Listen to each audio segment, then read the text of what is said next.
Okay, this is 19.5, the daily task assessment and homework review. We're going over the dot plots.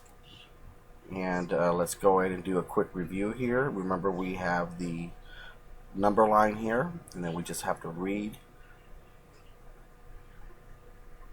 the question here and find out what we need to answer. So it says, for a penny toss game, players throw a penny into a tank of water and try to get it to land into a small glass. Okay, that's information. Remember, they're going to give you some information here that may or may not be relevant to the question that they're going to be asking you. Jim recorded the number of throws it took a group of players to win the penny toss. So these are the number of throws that these players, each dot is a player. How many players won on their first try? So these are the number of throws that it took for them to win.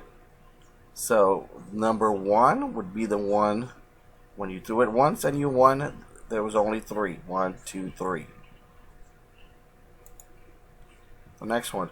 How many players needed more than 3 throws to win more than 3? So then we have to look at whatever the players are more than 3, and we just count those. 1, 2, 3, 4, 5, 6, 7, 8, 9, 10.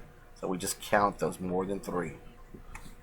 Next one's asking you how you would change the dot plot if 2 more people played the game and each person needed 4 throws. So there's 2 more people, and they each one threw. It took them 4 throws. So you would add 2 more dots to this, to the number 4, and it would be this one B. Draw 2 dots to the number 4. Okay. Now look at the question. Some of the answers draw 4 dots above 2, and it's throwing you off because you're looking at the number 4, the 4 throws. Okay, each person needed 4 throws, so you have to read the question carefully. How many more players needed 3 throws to win than 1 throw to win? Okay, so how many players needed 3? So you count those and you subtract that from 1. So we have 7. 1, 2, 3, 4, 5, 6, 7. That's how many players it took 3 throws. And how many players took 1? It was 3. So 3 minus 7, that gives you 4. Okay, moving along. And again, here's your dot plot. And we just read the word problem. Dot plot shows how many books students read during the summer vacation. Okay, how many students read 6 books? So we go, number of books read, 6, you count them, 4. Did more students read more than 2 books or fewer than 2 books? So more than 2 books would be this number right here, and fewer than 2 books would be this number here, and this would be greater, so more than 2 books. How many students read either 0 books or 5 books? So 0, there was 2. And 5, there's no data for 5, so we just have to go with 2. Okay. The next one. Now you have your data here, and this is how your dot plot number line should look like. So verify that first before you start answering these questions, because if you don't have this data done correctly, then these answers will be incorrect. Okay. So how many students live less than 2 miles from school? So these are the miles that they live from school. Less than 2 would be what? 7.